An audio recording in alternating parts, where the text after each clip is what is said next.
ఈరోజు ఒక టైటిల్ని మనం ఆలోచన చేద్దాం. దేవుడు ఎక్కడ నివసిస్తున్నాడు? దేవుడు ఎక్కడ నివసిస్తున్నాడు?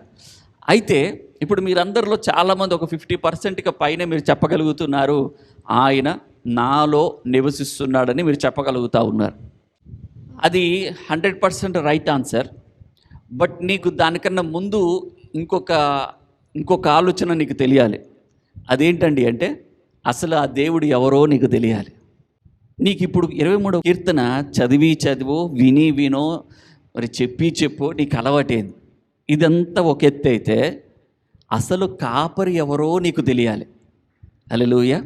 23వ కీర్తన తెలియటం ఒక ఎత్తు, ఆ 23 కీర్తనలో ఉన్న కాపరి గురించి తెలియటం మరొక ఎత్తు. అర్థమవుతుందండి? ఇప్పుడు ఆ కాపరి అసలు ఆయన కాపరవటం ఏంది? అసలు ఆయన ఎవరు?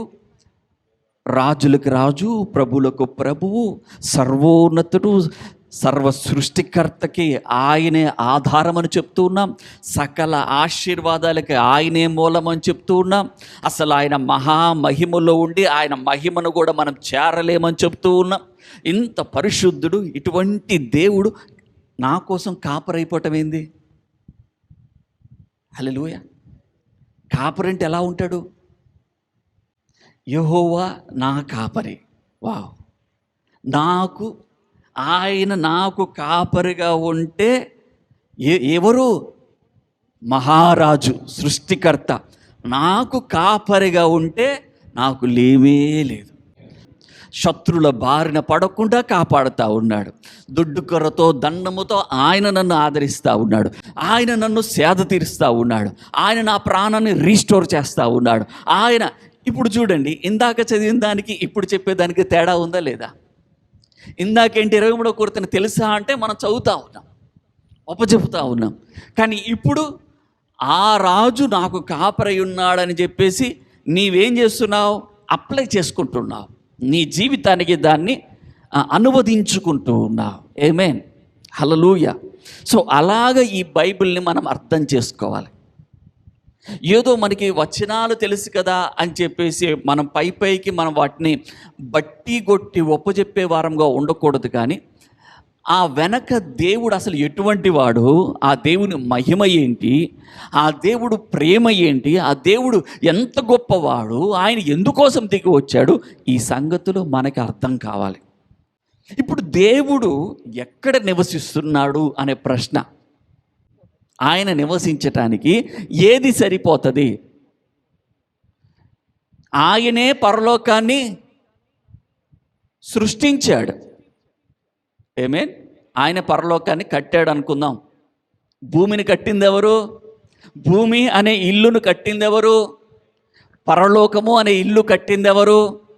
మరి ఈ ఇల్లు కట్టడానికి ముందు ఆయన ఎక్కడున్నాడు?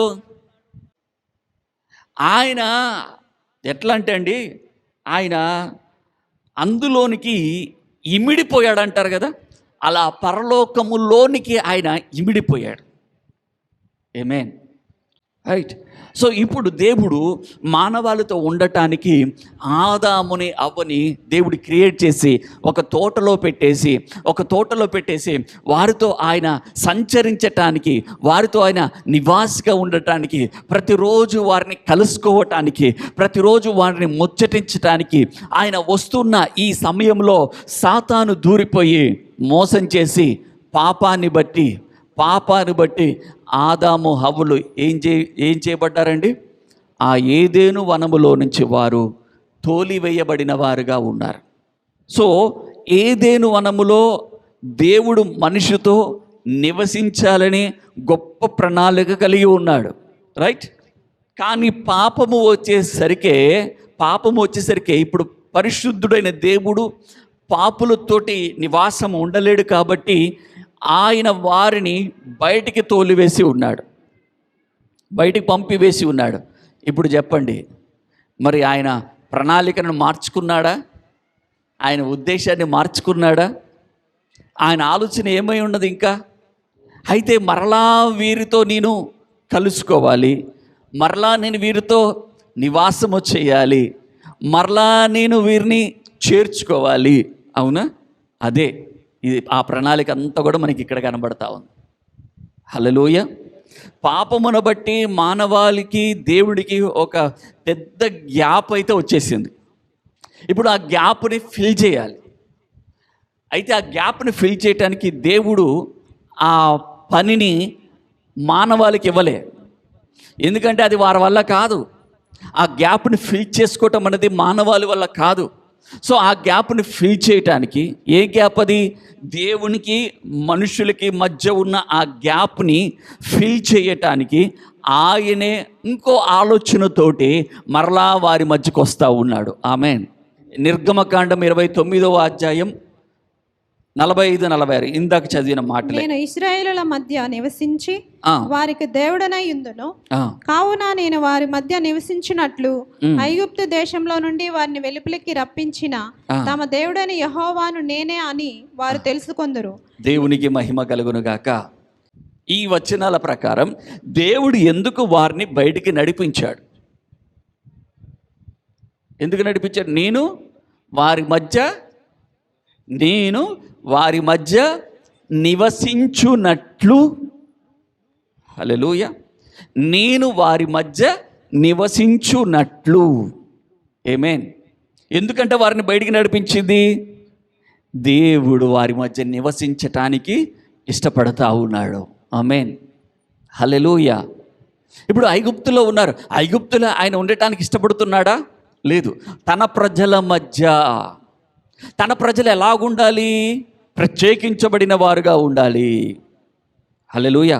దాని కొరకు ఆయన ఎన్నో ఏర్పాటు చేశాడు. అంటే ఇప్పుడు ఆ పాపం అనే అడ్డు ఉంది కదా, ఆ అడ్డుని తీసుకోవాలంటే ఇప్పుడు అక్కడ ఏం జరగాలి? బలి, సాక్రిఫైస్ జరగాలి. సో ఆ నిబంధన నిమిత్తమై, ఆ బలి నిమిత్తమై దేవుడు గొప్ప ప్రణాళికలను అక్కడ ఏర్పాటు చేసి ఉన్నాడు. నిర్గమకాండంలో, లేవియ కాండంలో మనం ఇదంతా, ఈ సేవనంతా కూడా చూస్తూ ఉన్నాం. ఆ సేవే కానీ, ఆ బలియే కానీ, యాజకత్వమే కానీ, ఆ బలులే కానీ, బలిపీఠమే కానీ, అవన్నీ ఎందుకోసం చెప్పండి? ఎందుకోసం అంటే అవన్నీ దేవుడు వారి మధ్య నివసించటానికే. హల్లెలూయా. ఆమేన్. ఇక్కడ చూడండి, మొదటి అంశంగా ఏదెను తోటలో దేవుడు మనిషితో నివసించాడు. ఇది ఫస్ట్ స్టెప్. రెండవది, పాపము కారణంగా మనిషి దేవుని సన్నిధి నుండి వేరయ్యాడు. 3. ఇప్పుడు ఒక నిమిషం ఈ వచనం చదవండి. లేవియ కాండం 26వ అధ్యాయం 11-12 వచనాలు. నా మందిరమును మీ మధ్య ఉంచెదను, మీ యందు నా మనస్సు అసహ్య పడదు, నేను మీ మధ్య నడిచెదను, మీకు దేవుడినై ఉందును, మీరు నాకు ప్రజలై ఉందురు. హల్లెలూయా. సో ఇప్పుడు ఆయన వారి మధ్య నివసించటానికి ఇష్టపడతా ఉన్నాడు. దానికోసం మోషే ఏమి ఏర్పాటు చేశాడండి అంటే గుడారము ఏర్పాటు చేశాడు. టెంట్. చెప్పండి, గుడారము. హల్లెలూయా. ఎందుకోసం ఆ గుడారము? దేవుడు వారి మధ్య నివసించటానికి, ఆయన వారికి దేవుడుగా ఉండటానికి, వారు ఆయన ప్రజలుగా ఉండటానికి. ఆమేన్. పరలోకాన్ని సృష్టించినటువంటి దేవుడు ఆయన భూమిని సృష్టించి ఏదేను వనమును ఏర్పాటు చేసి ఆ దేవుడు ఏదేను వనములోనికి వచ్చాడు. ఏదేను వనములో పాపమును బట్టి వారు వేరైపోయిన వారుగా ఉన్నారు. ఇప్పుడు మరలా వారిని కలుసుకోవటానికి ఐగుప్తులో నుంచి ఆయన బయటికి నడిపించి ఒక టెంట్ని, ఒక గుడారమును ఆయన ఏర్పాటు చేశాడు. ఆయన ఆ గుడారములోనికి, ఆ గుడారంలో ఏముంది? అతి పరిశుద్ధ స్థలములో మందసం. ఆయన వారితో మాట్లాడటానికి దేవుడు ఒక ప్రణాళికను అక్కడ ఏర్పాటు చేశాడు. కానీ అక్కడ ఆ ప్రధాన యాజకుడు సంవత్సరానికి ఎన్నిసార్లు వస్తాడండి? Only 1 time. ఒక్కసారి మాత్రమే ఆ కృపా సింహాసనం ఎదుటికి రావటానికి అతడికి పర్మిషన్ ఉంది. అది కూడా చాలా సిద్ధపాటుతో రావాలి. ఒకవేళ సిద్ధపాటు లేకపోతే ఆ యాజకుడు అక్కడే చనిపోతాడు. అంటే మనకు అర్థమవుతా ఉంది దేవుని యొక్క స్టాండర్డ్, దేవుని యొక్క పరిశుద్ధత, దేవుని యొక్క మహిమ ఎంత గొప్పగా అక్కడ ఉందో మనకు అర్థమవుతా ఉంది. సో ఆ పరిశుద్ధుడైన దేవుడు గుడారములోనికి వచ్చేసాడు. తన ప్రజల మధ్య ఆయన నివసించడానికి ఇష్టపడుతూ ఉన్నాడు. తన ప్రజలతో నడవటానికి ఇష్టపడుతూ ఉన్నాడు. తన ప్రజలను గైడ్ చేయడానికి ఇష్టపడుతూ ఉన్నాడు. మోషే టైం అయిపోయిన తర్వాత ఇక న్యాయాధిపతులు వచ్చారు. న్యాయాధిపతుల తర్వాత రాజుల కాలం ప్రారంభమైంది. రాజుల కాలము ప్రారంభమైన తర్వాత దావీదుకు ఒక మంచి ఆలోచన వచ్చింది. మరి నా దేవుడు గుడారంలో నివసించటం ఏంటి? నా దేవుడు, నేనేమో ఈ రాజనగరంలో ఉంటుండగా నిజంగా దేవాది దేవుడు మరి ఆ గుడారంలో ఎలా ఉండాలి? నా దేవుని కొరకు ఒక మంచి మందిరాన్ని కట్టాలి అని దావీదు ఒక మంచి ఆలోచన కలిగి ఉన్నాడు. కానీ దావీదు ఆ మందిరానికి కావాల్సిన అన్ని ఏర్పాటు చేశాడు, కానీ మందిరాన్ని అయితే కట్టలేదు. కానీ ఎవరు కట్టారండి అంటే సొలొమోను ఆ మందిరాన్ని కట్టాడు.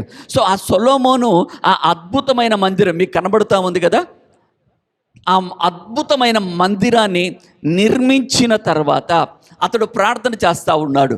ఇప్పుడు ఆ ప్రార్థన ఒకసారి చదవండి. 2వ దినవృత్తాంతములు 6వ అధ్యాయం 18వ వచనం. మనుషులతో కలిసి దేవుడు భూమి యందు నివాసం చేయునా. ఏంటండి? మనుషులతో కలిసి దేవుడంట భూమి యందు నివాసము చేయునా. అంటే అసలు సొలొమోనుకి ఒక అవగాహన. సొలొమోన్ అంటే ఏమంటారు? ఆయన్ని జ్ఞాని అంటారు. దేవుడు అతనికి ఆ బుద్ధి జ్ఞానముల చేత నింపాడు. అద్భుతమైన జ్ఞానం పొందుకున్నటువంటి వ్యక్తిగా ఉన్నాడు, రాజుగా ఉన్నాడు. హల్లెలూయా. ఆ సొలొమోను ఆలోచిస్తూ ఉన్నాడు. చెప్పండి, ఆలోచిస్తూ ఉన్నాడు. ఆలోచిస్తూ ఆయన చెప్తున్న మాటలు ప్రార్థనగా ఎలాగున్నాయండి అంటే, ఇంత గొప్ప దేవుడు, ఈ దేవునికి అసలు మేము ఈ భూమి మీద ఒక నివాసమును ఏర్పాటు చేయగలమా? అది సాధ్యమేనా? చదవండి సిస్టర్. ఆకాశమును మహాకాశమును నిన్ను పట్టజాలవే. ఏమంటా ఉన్నాడండి? ఆకాశములు మహాకాశములు పట్టజాలవంట ఆయనకి. చెప్పండి, ఆకాశములు మహాకాశములు ఆయన్ని పట్టజాలవు. హల్లెలూయా. ఆయనకి సరిపోవు. ఆయన అందులో ఉండలేడు. ఎందుకండి అంటే అంత గొప్ప దేవుడు. మనుషులతో కలిసి అసలు ఈ భూమి మీద నివసించగలడా ఈ దేవుడు అని సొలొమోనుకి ఆలోచన కలుగుతూ ఉంది. ఎంత గొప్ప దేవుడు. సో అక్కడ అద్భుతమైన ప్రశ్న ఇక్కడ కలుగుతూ ఉంది. నేను కట్టిన ఈ మందిరము నిన్ను పట్టునా? హల్లెలూయా. నేను కట్టిన ఈ మందిరం అయ్యా అసలు నీకు సరిపోతుందా? ఎంత బంగారం వాడాడు అక్కడ.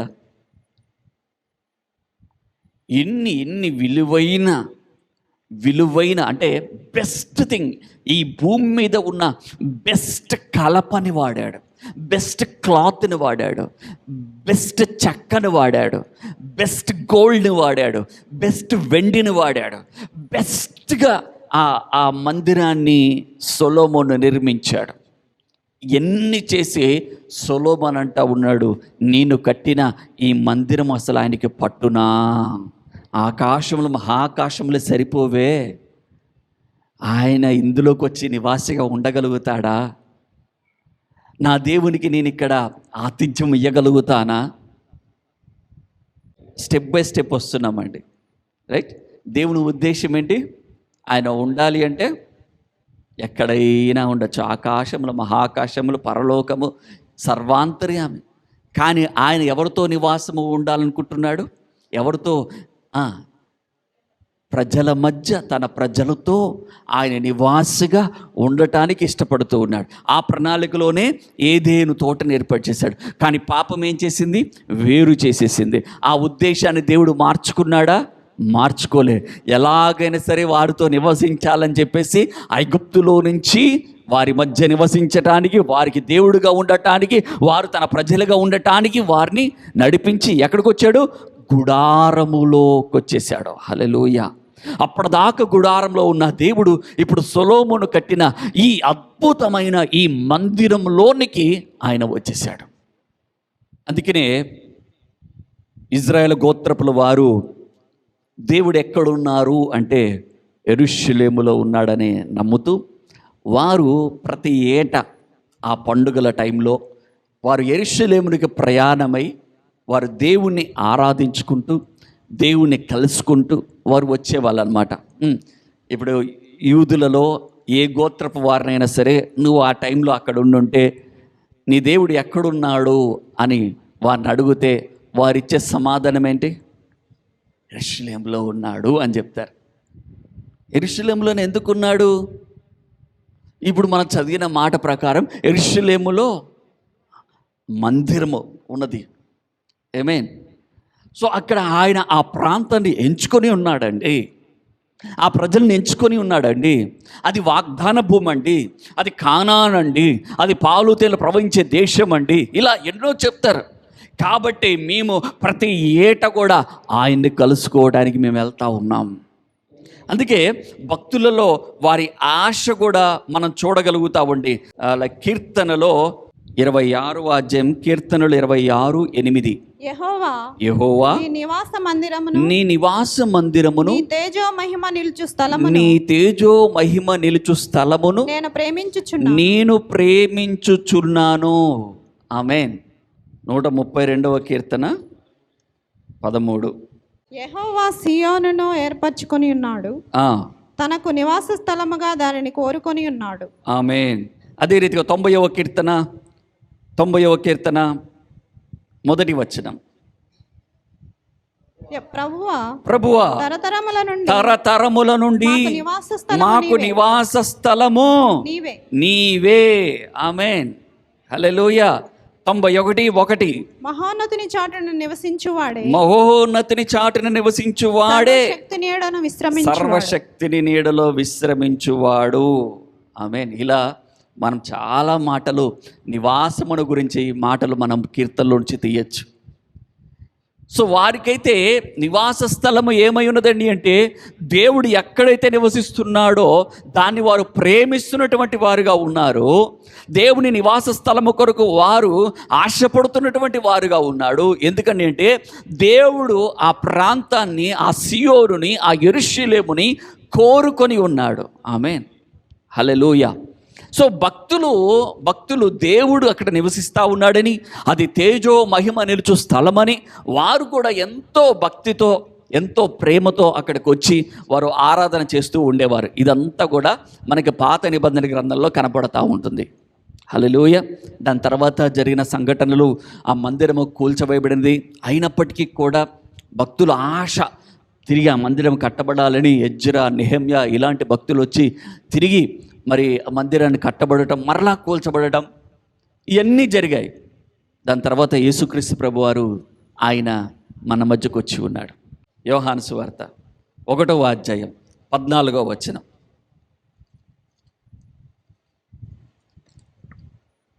ఆ వాక్యము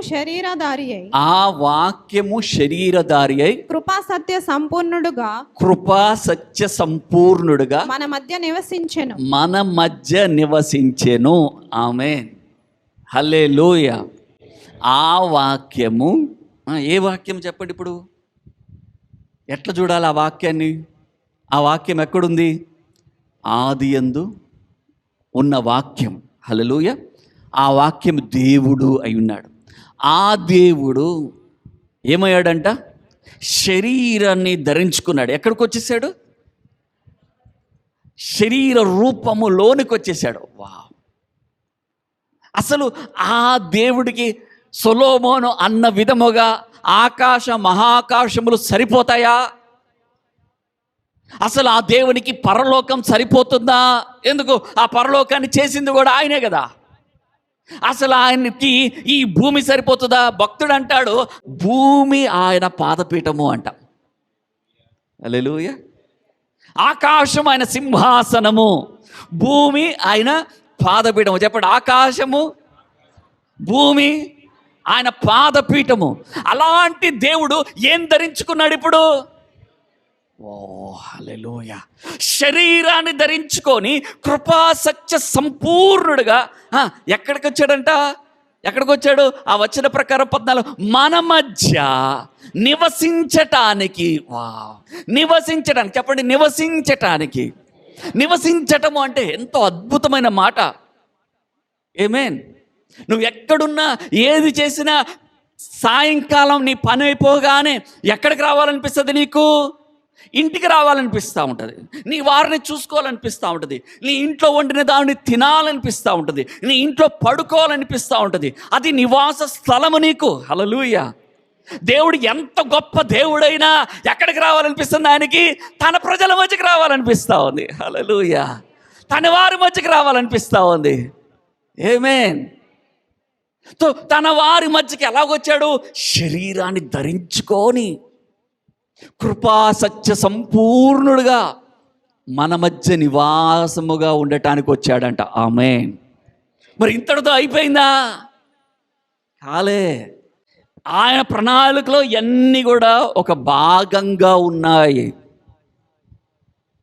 ఆయన ప్రణాళికలో ఏదేను వనమే కానీ, దాని తర్వాత గుడారమే కానీ, దేవాలయము కానీ, ప్రభువు మన మధ్యకి శరీరధారిగా రావటమే కానీ, ఇదంతా ఒక భాగము.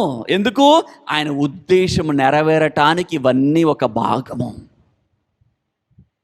హల్లెలూయా. దాని తర్వాత ఏం జరిగిందంటే చూడండి, నెక్స్ట్ మనకు దేవుని సన్నిధిలోనికి తిరిగి ప్రవేశము దేని ద్వారా లభించింది? ఆ సిలువ మరణము ద్వారా మనకి ఆ అద్భుతమైన ప్రవేశము మనకు లభించినది. ఆమేన్.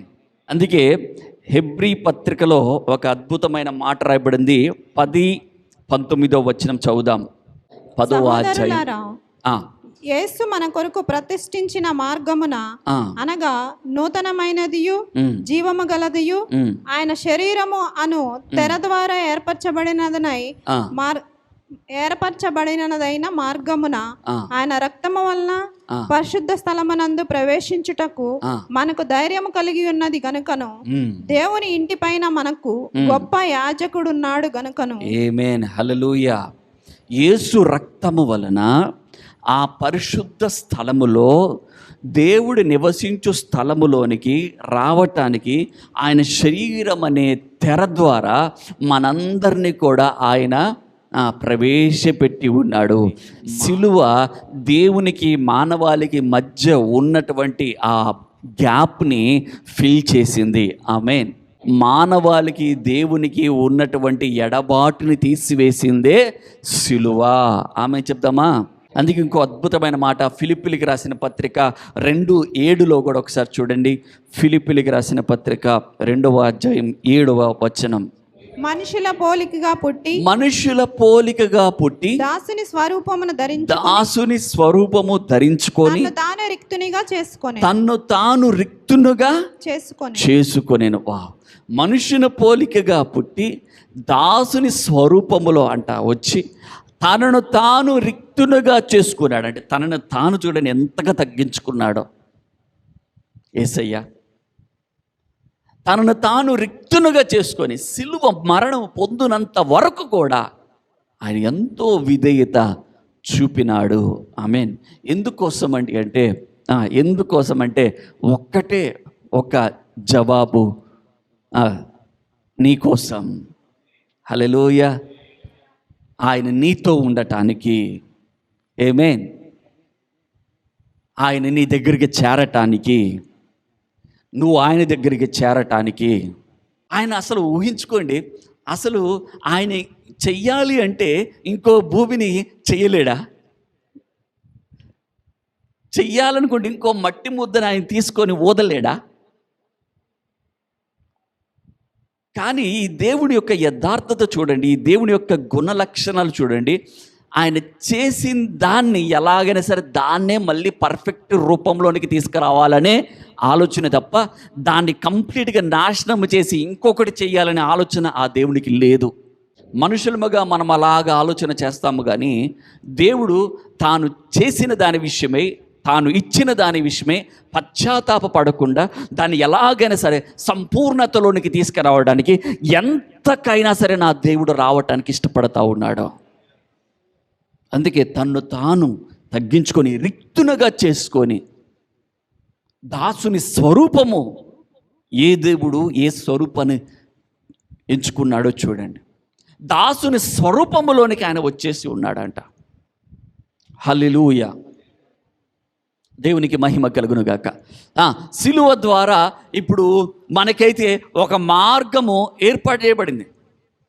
కానీ ఆయన శరీరధారిగా కృపాసత్య సంపూర్ణుడిగా మన మధ్య నివసించడానికి వచ్చాడని యోహాను సువార్త 1:14 మనం మాట్లాడుకున్నాం. అయితే అంతటితో అయిపోలే, ఆయన అక్కడి నుంచి ఇంకోటి కోరుకుంటున్నాడు. కాబట్టి ఈ సిలువ మరణము గుండా ఆయన వెళ్ళాల్సి వచ్చింది. ఒకవేళ ఆయన ఉద్దేశము ఆయన రావటముతోటే ఉంటే ఆయన మరణించని అవసరం లేదు. కానీ ఆయన ఉద్దేశము నెరవేరాలి అంటే ఆ పాపమునకు పరిహారము చేయాలి. కాబట్టి ఆ సిలువ గుండా ఆయన వెళ్ళవలసి వచ్చింది. అది వెళ్ళటాన్ని బట్టి నెక్స్ట్ చూడండి, ఇప్పుడు మనందరికీ బాగా పరిచయం అన్నమాట.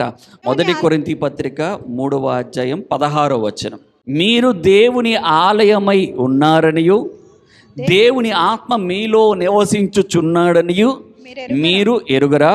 ఎవడైనను దేవుని ఆలయమును పాడు చేసిన ఎడల దేవుడు వాణ్ణి పాడు చేయను. దేవుని ఆలయము పరిశుద్ధమై ఉన్నది, మీరు ఆ ఆలయమై ఉన్నారు. ఇప్పుడు ఆ దేవుడు ఎక్కడికి వచ్చి ఉన్నాడు చెప్పండి? ఎక్కడికి వచ్చి ఉన్నాడు ఇప్పుడు? ఇందాక మొదటగా అడగానే మీరు మంచిగా చెప్పారు. ఏం చెప్పారు? ఈ దేవుడు ఎక్కడ నివసిస్తున్నాడండి అంటే ఎక్కడన్నారు?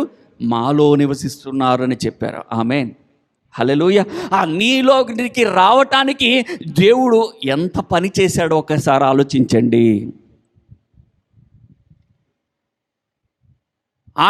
మహాకాశములు పట్టనటువంటి దేవుడు సొలొమోను అంటా ఉన్నాడు, ఆ దేవునికి ఈ మందిరము సరిపోతుందా?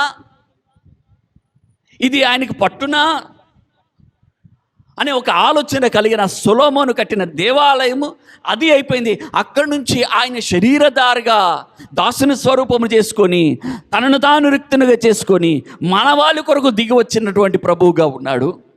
అంతటితోనే కాదు, ఆయన సిలువలో మరణించి ఈరోజు ఆత్మస్వరూపిగా ఎక్కడ నివసిస్తూ ఉన్నాడంట? మనలో నివసిస్తూ ఉన్నాడంట. ఆమేన్. మీరు దేవునికి ఇప్పుడు ఏమై ఉన్నారు? ఆలయమై ఉన్నారంట ఉన్నాడు. ఆమేన్, హల్లెలూయా. చెప్దామా గట్టిగా? హల్లెలూయా. అంటే దేవుడు తన ఉద్దేశాన్ని చూడండి ఇప్పుడు ఎలాగ నెరవేరుస్తూ ఉన్నాడో. ఆది నుంచి ఏదేను వనము నుంచి కూడా పరిశుద్ధాత్మ దేవుళ్ళలాగా ఇప్పుడు ఆయన మనలోనికి రావటం. అందుకే నీలో ఉన్నవాడు లోకంలో ఉన్నవానికంటే గొప్పవాడు. ఆమేన్. మరి చెప్పండి, ఇప్పుడు ఈ పరిశుద్ధాత్మని మనం ఎలాగో చూడాలి?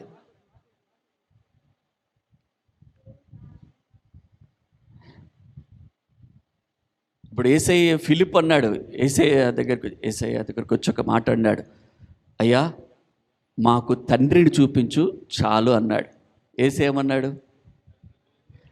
నన్ను చూస్తే తండ్రిని చూచినట్టే అన్నాడు. తండ్రి ఎక్కడున్నాడు? ఆయనకి మహాకాశములు పట్టవు కదా, అంత గొప్ప దేవుడు.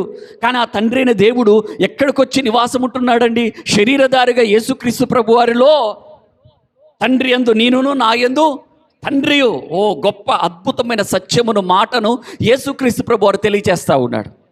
11వ వచనం, తండ్రి యందు నేనును నా యందు తండ్రియు ఉన్నామని నమ్ముడి, లేదా ఈ క్రియల నిమిత్తమైన నన్ను నమ్ముడి. హల్లెలూయా. మీరు నమ్మండి, తండ్రి యందు నేనును నా యందు తండ్రియు ఉన్నామని నమ్ముడి. ఆమేన్. నమ్ముతున్నారు? ఎంతమంది నమ్ముతున్నారు? తండ్రి యందు ఎవరున్నారు? యేసయ్య. యేసయ్య యందు ఎవరున్నారు? No doubt. నమ్ముతున్నారు గట్టిగా? హల్లెలూయా. 12వ వచనం ఇదంతా చెప్తూ నేను తండ్రి యొద్దకు వెళ్ళుచున్నాను. 12వ వచనం ఏమన్నాడు? నేను తండ్రి యొద్దకు వెళ్ళుచున్నాను. పైన గట్టిగా చెప్పాడు యేసయ్య. ఏమన్నాడు? తండ్రి యందు నేను ఆయన యందును ఉన్నాం. కానీ 12వసరికి నేను ఎక్కడికి వెళ్తున్నాను అంటున్నాడు? తండ్రి యొద్దకు వెళ్ళుచున్నాను. వాళ్ళకి అసలు ఎలాగుందో ఏమో కానీ, అయ్యా తండ్రి చూపు అంటే నన్ను చూస్తే తండ్రిని చూసినట్టే అన్నాడు. నా యందు తండ్రి ఉన్నాడు అన్నాడు. నేను ఆయన యందు ఉన్నాడు, ఇది నమ్మండి అన్నాడు. కనీసం ఈ క్రియలను బట్టైనా సరే నమ్మండి అన్నాడు. మళ్ళా 2వ మారు కూడా చెప్తున్నాడు, తండ్రి నా యందు ఉన్నాడు, నేను ఆయన యందు ఉన్నాడు. చివరికి 12వసరికి నేను తండ్రి దగ్గరికి వెళ్తున్నాను అన్నాడు.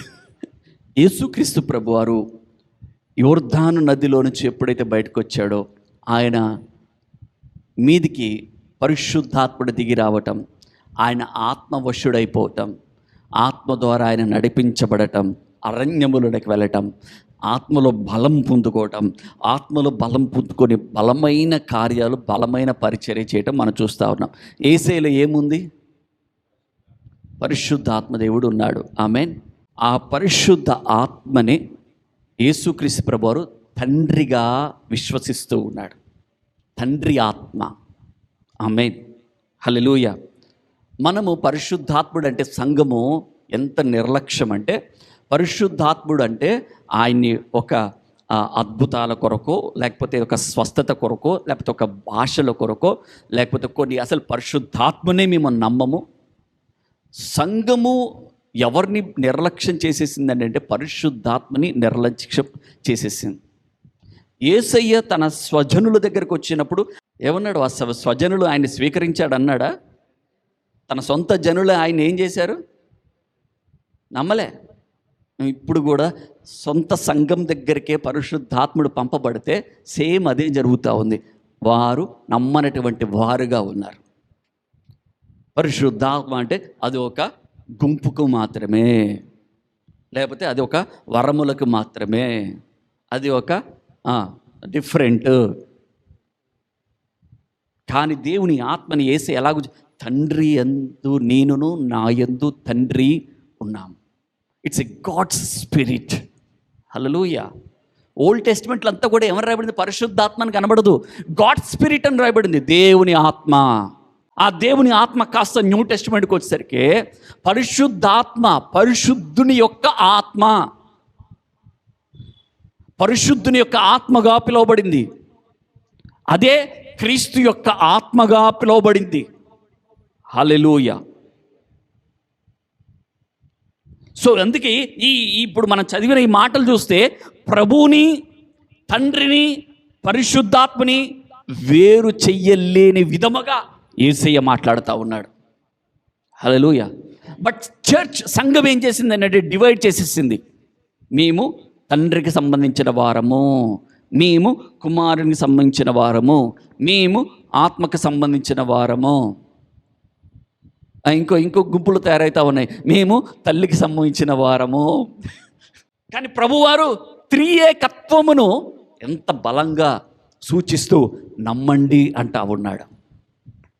ఆమేన్. హల్లెలూయా. సో ఇవన్నీ ఎందుకు చెప్తున్నానండి అంటే ఇందాక 3:16 మొదటి కొరింథీయులో చెప్పిన విధముగా మీరు దేవునికి ఆలయమై ఉన్నారంట ఉన్నాడు. ఎందుకు? ఇప్పుడు అంట ఆ ఆత్మ, ఏ ఆత్మ?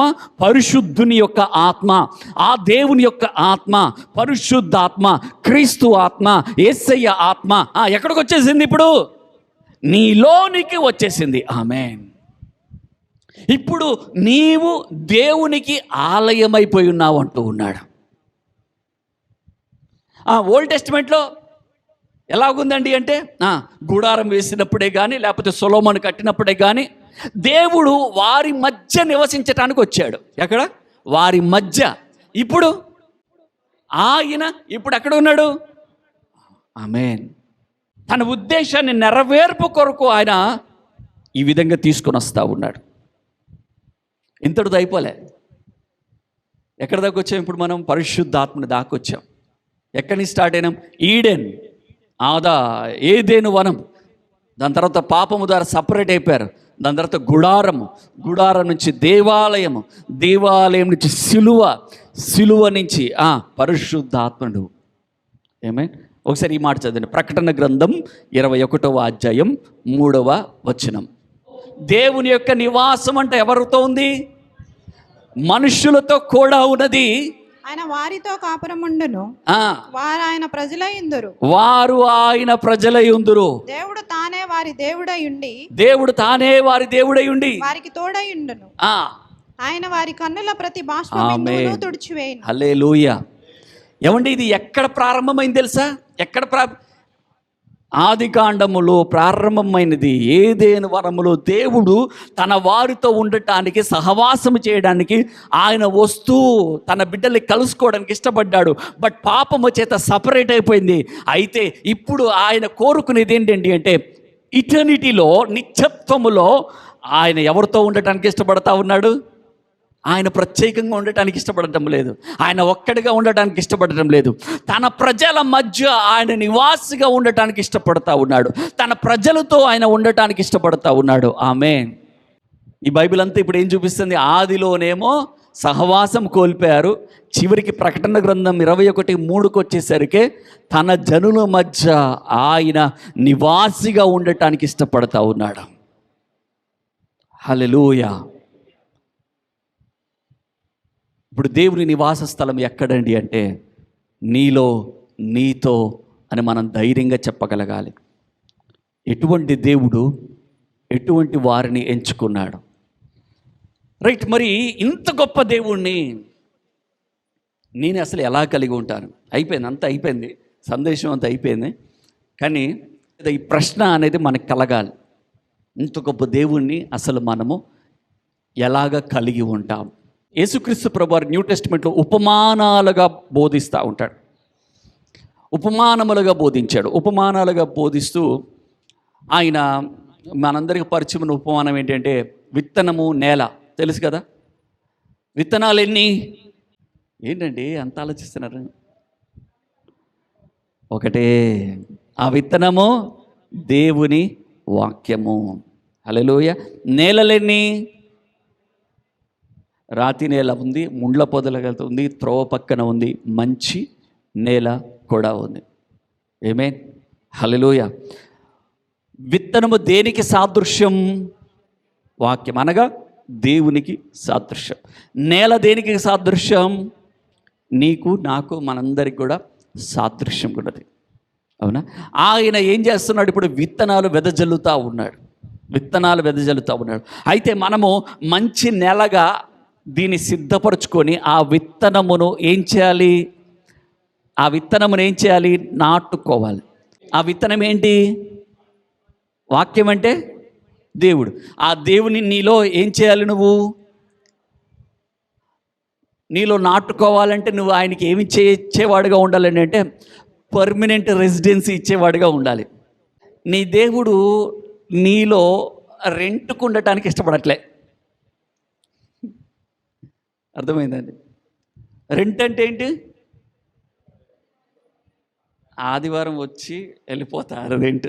అయ్యో నువ్వు ఒక్క ఆదివారం ఉంటే చాలు, శుక్రవారం వచ్చి కొద్దిగా తినేసి వెళ్ళిపో. ఉపవాసము టైంలో నీకు 3 రోజులు ఛాన్స్ ఇస్తా. అదేంటి? రెంట్. అదే పర్మనెంట్ రెసిడెన్సీ అంటే నిత్యము నువ్వు ఆయనతో అదే అంటుగట్టబడి ఉండటం.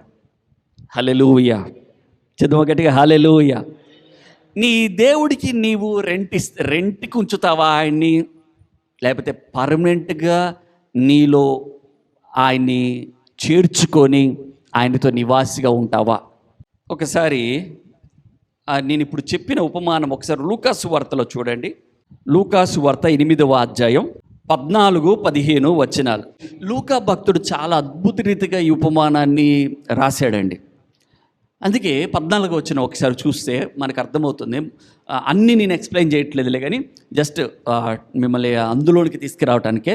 ముండ్ల పొదలలో పడిన విత్తనమును పోలిన వారు ఎవరనగా, విని కాలము గడిచిన కొలది ఈ జీవ సంబంధమైన విచారముల చేత ధనభోగముల చేతను అణిచివేయబడి పరిపక్వముగా ఫలింపని వారు. అంటే వారు బహుగా ఫలించేవారుగా లేరు, మంచి ఫలాలు ఇచ్చేవారుగా. అది పరిపక్వముగా అంటే పిందెలు పడుతూ ఉండగానే రాలిపోతూ ఉంటాయి చూడండి. అంటే ఈ లైఫ్లో మనకి జీవ సంబంధమైన విచారాలు ఉన్నాయా లేవా? చెప్పండి, ఉన్నాయా లేవా? అందరికీ ఉంటాయి విచారాలు. జీవ సంబంధమైన విచారములు ఉన్నాయి, బాధలు ఉన్నాయి, కష్టాలు ఉన్నాయి, సమస్యలు ఉన్నాయి, చెప్పుకోలేని ఎన్నో ఉంటాయి మనకి. అయితే ఇది ఏది కూడా నీ వాక్యం మీద ప్రభావము చూపకూడదు అంటూ ఉన్నాడు దేవుడు. ఇవి నీ ఆత్మీయ జీవితాన్ని డిస్టర్బ్ చేయకూడదు. అవి వచ్చినా వాటిని నువ్వు తొక్కివేసి వాటిని నువ్వు జయించి ప్రార్థనలో నువ్వు గడిపేవాడుగా ఉండాలి, దేవుళ్ళో ఎదిగేవాడుగా ఉండాలి. ఆమేన్. నెక్స్ట్ వచనం చూడండి. 15. మంచి నేల నుండి విత్తనమును పోలిన వారు ఎవరనగా యోగ్యమైన మంచి మనస్సుతో వాక్యము విని దానిని అవలంబించి ఓపికతో ఫలించు. ఆ మాట చూడండి. మంచి మనస్సుతో వాక్యం విని దానిని అవలంబించి ఓపికతో ఫలించువారు. హల్లెలూయా. ఈ జీవన సంబంధమైన యాత్రలో నీకేం కావాలంటే ఓపిక.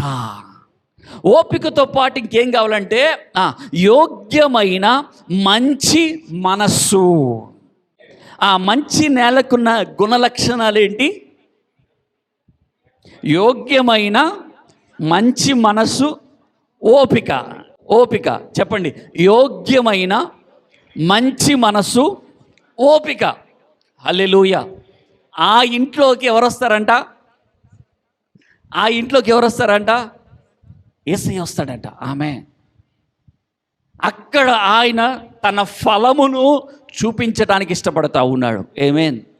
రైట్. ఇది ఇలాగనే ఉంటే ఒకసారి యెషయా గ్రంథం 57వ అధ్యాయానికి రండి. 15వ వచనం.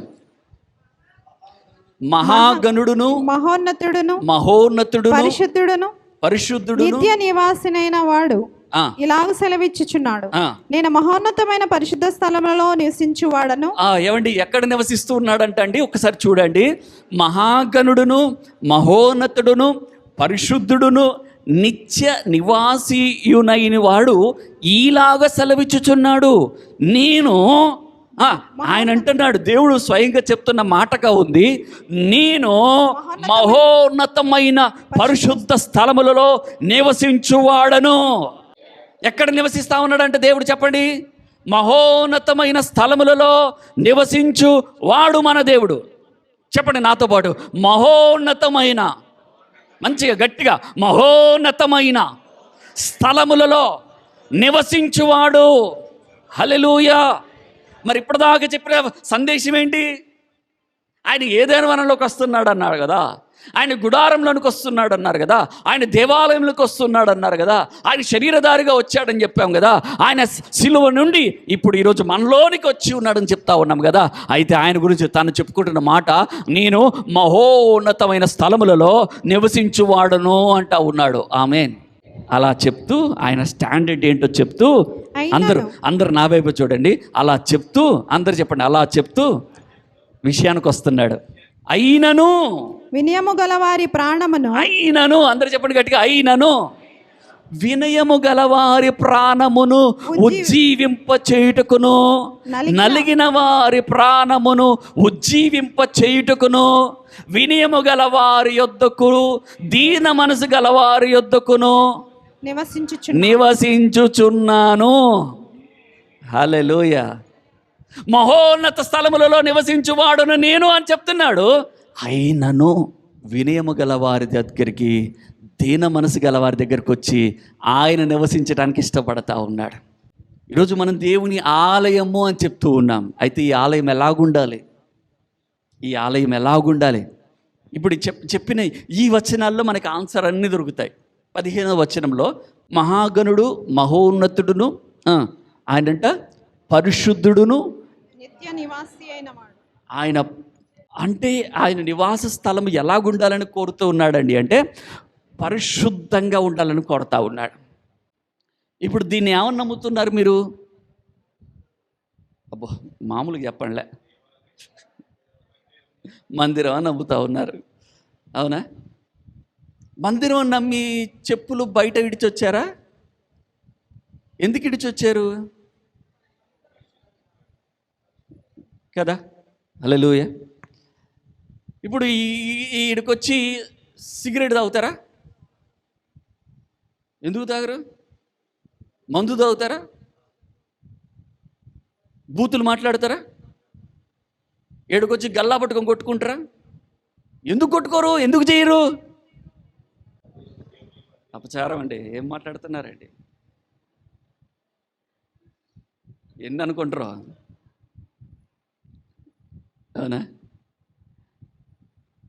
దీన్ని ఏమని నమ్ముతున్నారు? చర్చ్, ఒక మందిరం, దేవుని ఆలయం, పరిశుద్ధ స్థలం, ఇవన్నీ నమ్ముతూ ఉన్నారు. ఇప్పుడు మనం మాట్లాడుకున్న సందేశ ప్రకారం ఎవరు నిజమైన ఆలయం? ఎవరు నిజమైన ఆలయం? హల్లెలూయా. పక్కన చెప్పండి, నీవే. ఇప్పుడు దేవుడు ఎక్కడ నివసిస్తున్నాడు? నీలో. ఇప్పుడు ఇటుకలతో సిమెంటుతో కట్టిన ఈ మందిరంలోనికి చెప్పులు వేసుకొని రావడానికి ఇష్టపడట్లే. అంటే ఇది పరిశుద్ధంగా ఉండాలని ఇష్టపడుతూ ఉన్నారు. అలా అని చెప్పేసి మీరు చెప్పులు వేసుకొని తిరక్కండి, అట్లా అది కాదు నా ఉద్దేశం. మరి అసలైన ఈ ఆలయం అంటా ఉన్నాం, దీన్ని ఎంత పరిశుద్ధంగా ఉంచాలి? హల్లెలూయా. ఇక్కడ ఏ సిగరెట్ తాగకూడదు, ఇక్కడ ఏ మందు తాగకూడదు, ఇక్కడ బూతులు మాట్లాడకూడదు, ఇక్కడ పాపానికి లోకానికి సంబంధించిన ఏవి కూడా చేయకూడదు. ఇక్కడికి వచ్చి అందరం ప్రైజ్ ద లార్డ్ అని చెప్పాలి, ఇక్కడ పరిశుద్ధంగా ఉండాలి. అసలైన ఆలయం నువ్వు కదా, అసలైన ఆలయం నువ్వు కదా. మరి నువ్వెలాగుంటున్నావు? ఇటుకలతో కట్టిన ఈ దీన్ని అంటే మనం యాక్ట్ చేస్తున్నామా? నిజంలో మనం బతుకుతున్నామా? మనం ఈడికొచ్చి నటిస్తున్నామా, లేకపోతే నిజంగా మనం బ్రతుకుతున్నామా? అలాగా ఈడికొచ్చి ఓన్లీ ఇక్కడికి వచ్చి ప్రైజ్ ద లార్డ్ హల్లెలూయా అంటే నటన. కానీ నువ్వు బయటికి వెళ్ళి కూడా నిజంగా దేవునికి స్తోత్రాలు కలగచేసే విధముగా నీ ఆలయము గనక ఉంటే అది సత్యం.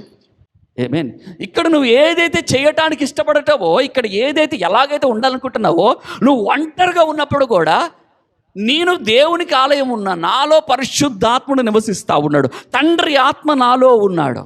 కాబట్టి నేను ఎలాగ ఉండాలి, నేను ఎలాగ శుద్ధి చేసుకోవాలి, ఎలాగ సిద్ధపడాలి, ఆయనకి ఎలాంటి ఆతిథ్యం ఇవ్వాలి. నేను ఆయనకి రెంట్కి ఇవ్వడానికి ఇష్టపడట్లేదు, ఆయన నిత్యము నాతో ఉండటానికి ఇష్టపడుతూ ఉన్నాను. ఎవరైనా ఉన్నారో దేవుణ్ణి ఇక్కడే వదిలేసిపోయేవాళ్ళు? వెంట పెట్టుకొని పోవాలనుకుంటున్నారు కదా. ఆయన నీతో పాటు కూడా రావడానికి ఇష్టపడతా ఉన్నాడు. నువ్వు నమ్ముతున్నావు, ఒక పసిబిడ్డ తల్లి వెనక తండ్రి వెనక పడి నీతో పాటు కూడా వస్తా, నా చేయి పట్టుకో అని ఎట్లా అంటాడో, దేవుడు నీ వెంట పడతాడు. నీతో పాటు రావాలి, నీలో ఉండాలి. నేనుంటేనే నీకు ఆనందం, నేనుంటేనే నీకు సంతోషం, నేనుంటేనే నీకు క్షేమం. అందుకే పరిశుద్ధాత్మను దుఃఖపరచొద్దు అన్నాడు. ఆయన చూడండి, పరిశుద్ధుడు అంట, నిత్య నివాసినునై. ఆయన ఎలా ఉన్నాడంట? నిత్య నివాసి. ఆయన నివాసం ఎలాగుండాలని కోరుతా ఉన్నాడండి అంటే, నిత్యము ఉండటానికి ఇష్టపడతా ఉన్నాడు. కొద్దిసేపు ఉండి కొద్దిసేపు ఆయన వెళ్ళగొట్టి వారముగా మనం ఉండకూడదు. నిత్యము ఆయన నీతో పాటు కూడా ఉండటానికి ఇష్టపడతా ఉన్నాడు. అయినను వినయము గలవారి వద్ద, ఎవరి దగ్గర నివసించడానికి ఇష్టపడుతున్నాడు? వినయము. ఎంతమంది కలిగి ఉన్నారు వినయం? దేవుడు అక్కడ ఉంటాడు, నివాసిగా ఉంటాడు. ఆమేన్. నెక్స్ట్ ఇంకోటి అడుగుతున్నాడు ఆయన, దీన మనస్సు. దీన మనస్సు. సో ఈ మాటలు మనకి ఎక్కడ కనబడ్డాయి? లూకాసు వార్తలు కనబడ్డాయి 8వ అధ్యాయంలో. విత్తనము నేల విషయంలో కనబడతా ఉంది. మంచి నేల అంటే ఎలాగుందంటే, అది ఓపికతో, యోగ్యమైన మంచి మనసుతో 30 వంతులుగా 60 వంతులుగా 100 వంతులుగా ఫలించే విధముగా ఉంటుందట. ఆమేన్. Praise the lord. హల్లెలూయా. సో ఈరోజు దేవుడు నీలో నివాసిగా ఉండాలనుకుంటున్నాడు.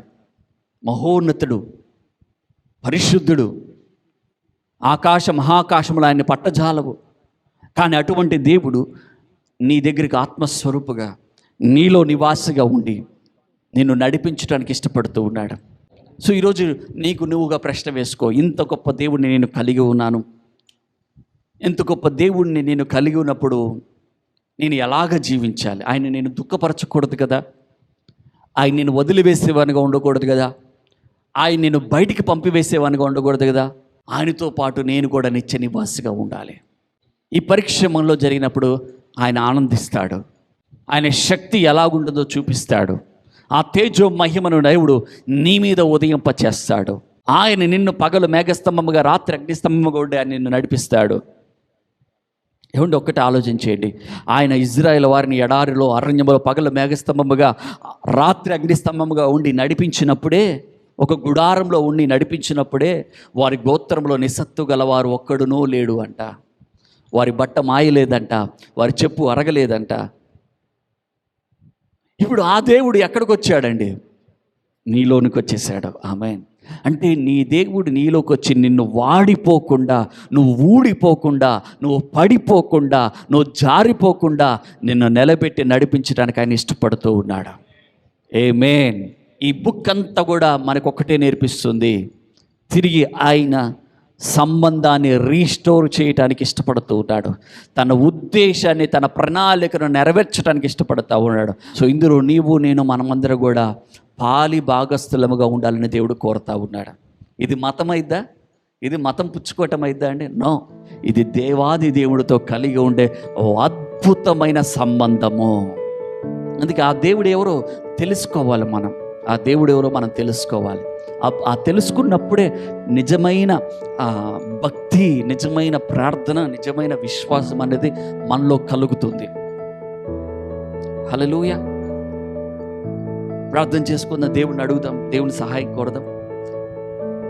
లైవ్లో ఉన్నవారు కూడా ఏకీభవించండి. చిన్న ప్రార్థన చేస్తాను. తండ్రి, నీకు స్తోత్రములు, వందనాలయ్యా. ఈ లైవ్ ద్వారా ఏకీభవిస్తున్న బిడ్డలను దర్శించండి, బలపరచండి. ఈ ఉదయకాలం నా తండ్రి అనేకమైన విషయాలు మాతో మాట్లాడుతూ వచ్చి ఉన్నా. ఇంత గొప్ప దేవుడివి, మాతో ఉండటానికి ఇష్టపడుతున్నావు అయ్యా. అయితే మా నివాసాల స్థలములు ఎలాగుండాలో కూడా కొన్ని విషయాలు జ్ఞాపకం తెచ్చి ఉన్నావు. పరిశుద్ధంగా, వినయముతో అయ్యా, దీన మనసు కలిగిన వారంగా ఉన్నప్పుడు నీవు మాలోనికి వచ్చి నివాసిగా ఉండటానికి ఇష్టపడుతూ ఉన్నావయ్యా. నీకు వందనాలు. అటువంటి మనస్సును, అటువంటి సిద్ధపాటును ప్రతి బిడ్డకి కూడాను అనుగ్రహిస్తూ వస్తున్నందుకు వందనాలు. నీ బిడ్డలను దీవించి బలపరిచి ఆశీర్వించమని యేసయ్య నామములో ప్రార్థించి అడిగి వేడుకుంటున్నాము తండ్రి. ఆమేన్.